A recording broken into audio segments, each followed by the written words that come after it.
everybody, and welcome back to Screen Stars. I have the movie review today for you for Enter the Warrior's Gate, also known as The Warrior's Gate, and it stars Dave Bautista, Uriah Shelton,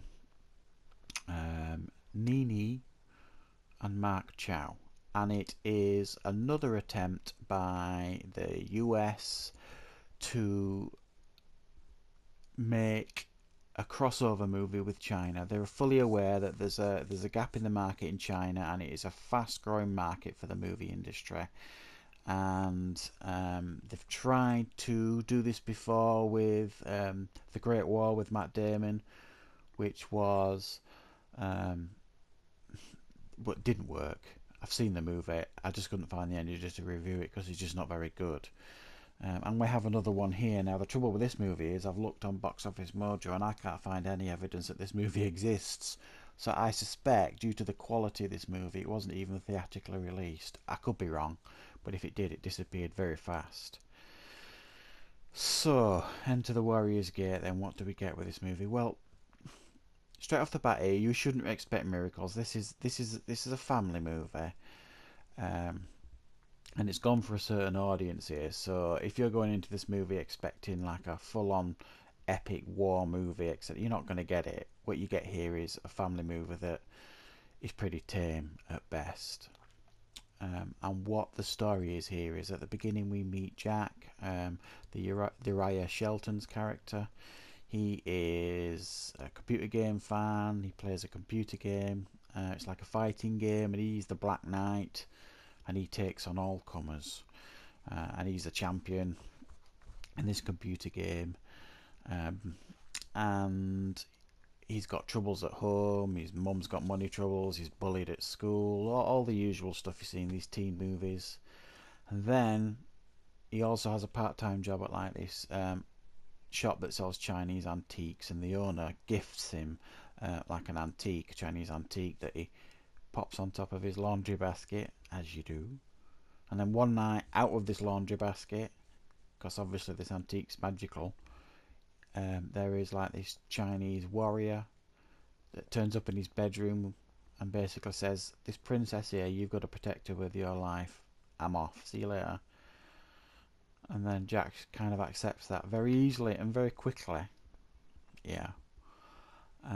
And then he and the princess start, bonding with music, and he takes her to the mall, and she loves ice cream and dancing, and again, all these lovely sweet things that you see in these type of movies.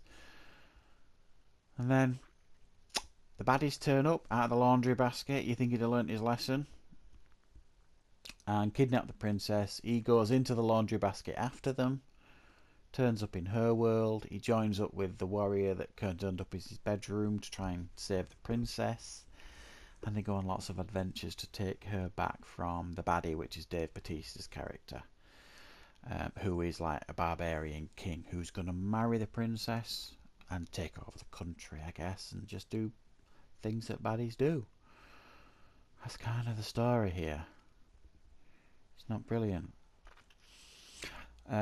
Right, so some of the issues that I have with this movie, and there are a few. I mean, there's huge, massive plot holes that you could drive not one tank, but two tanks, probably even three tanks through. Makes no sense at all. The action is tame at best. Some of the fight scenes are choreographed reasonably well, but it's very tame stuff.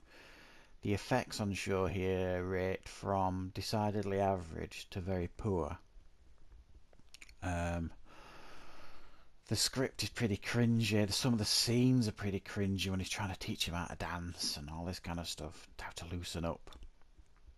It's just facepalm time at times in this movie. But like I said at the beginning, this is a family movie. There will probably be an audience out there that would garner some enjoyment from it. I'm just not 100% sure who the target audience is. Because it does go for, at times, a bit of a mature approach, and then it goes down the route of tame action, so that they don't want to offend anybody or scare anybody too much. And I mean, this is a movie I may well have enjoyed when I was 8. Possibly. I mean, stuff like The Last Starfighter when I was young, and Flight of the Navigator, which I would really struggle to probably watch again these days. I enjoyed them when I was young. This might have made me feel like that when I was young. I'm not sure, but I really doubt. I mean, there's just so much stuff in this film with it doesn't make sense. When they get to like the battle at the end with Dave Bautista's army, there's a wizard that gives Jack some like grenades to throw at the baddies, and he's throwing them, and it's working. And then he throws this grenade at one of the baddies, and it turns him into a massive giant. Jack needs to have a word with this wizard, because what's he doing? He's giving him grenades that's not helping anybody. It was just like, what's going on here? And then so we get this battle with this massive giant, and then you don't see the result of that battle. It's just there fighting, and then it's gone. The ending is so rushed. It puts it in warp factor 10 to get to the ending, and then it massively puts the brakes on, and it gives you like a Return of the King ending where you think it's ended. No, it's not. Oh, we've got more. Oh, yeah, he's got to deal with them bullies now. And oh, what's this he's doing now? He's going to a computer game maker. What's he doing there? Oh, right, I see what he's doing there. He's helping his mum. Okay. And then what's he doing there? He's in the mall again. He's getting ice cream and right, yeah, that's nice. Yeah. Bizarre ending. One of the worst endings I've seen for a long, long time. It was almost like they kept thinking, no, that's not going to do it. That ending ain't going to do it. We need to add a little bit more. No, I'm not happy with that. More. And Dave Bautista, what's he doing? He really seriously needs to have a word with his agent. I mean, last year he was in Kickboxer Vengeance, which was a disaster. And now he's in this. It's almost like, I know he was at one point linked to the Highlander remake where he was going to play the Kurgan.